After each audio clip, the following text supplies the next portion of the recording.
Yaşım 30-40 oldu aha. Yorula yorula geçti bu ömrüm. Ölüp ölüp yeni baştan bir daha dirile dirile geçti bu ömrüm.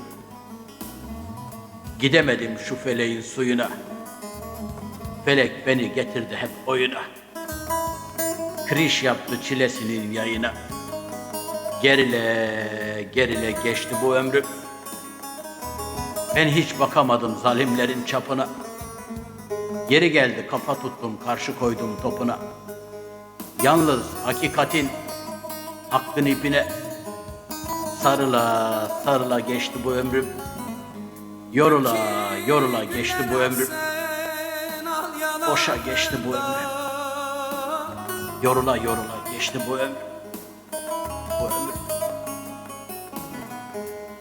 Yanım sola dönük yatam sağım.